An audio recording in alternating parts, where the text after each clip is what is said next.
Para sa ating fillings, yung lahat na ingredients, pinaghalo ko lang yan hanggang sa maging thick. Then, i-turn off ko na yung heat, tsaka ko nilagay yung 50 grams na butter hanggang matunaw.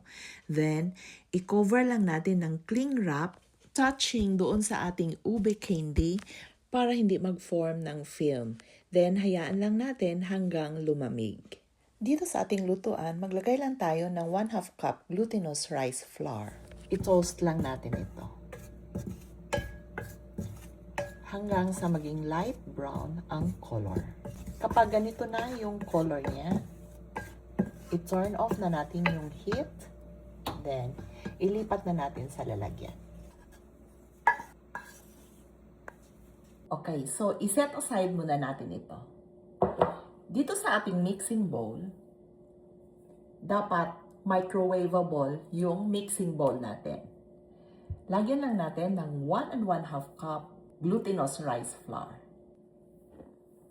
1/4 cup cornstarch, 1/4 cup white sugar, pinch of salt, 1 cup full cream milk, 1 teaspoon ube flavor, 20 grams unsalted melted butter. I-mix lang natin.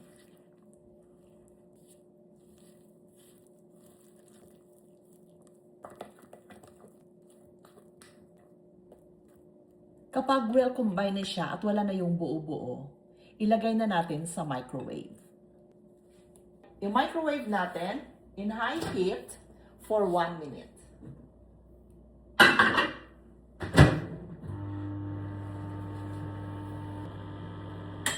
After 1 minute, kukunin natin sa microwave.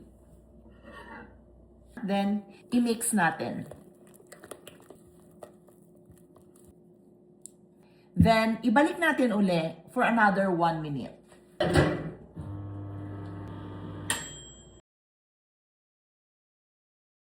I-mix natin uli. Okay, so ibalik natin for another 1 minute.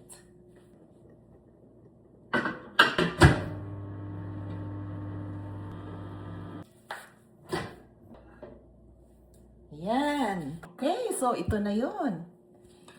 I-mix lang natin. Hintayin lang natin na mag-cool down. Ready na yung ating dough. Para maging smooth yung kanyang texture, ililipat natin dito sa ating baking mat. Mag-dust tayo ng toasted glutinous rice flour. Then, ilipat natin dito. Ayan. I-knead natin dito hanggang maging smooth.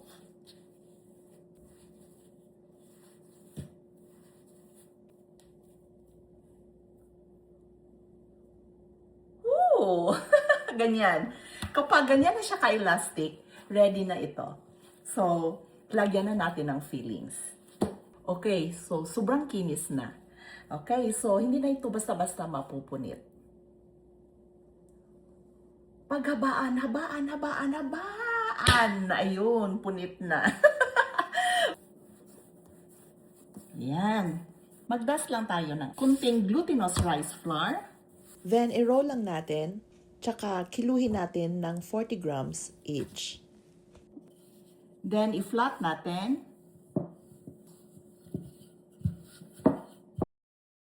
Dito sa ating ube fillings, kuha lang tayo ng isang scoop. Ilagay natin dito. Then, i-close natin.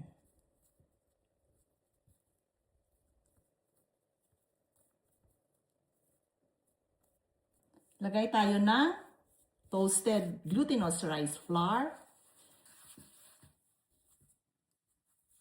Okay, so dito na lang natin ilagay sa ating cupcake cups. Yan, para maganda tingnan. Lagay natin dito.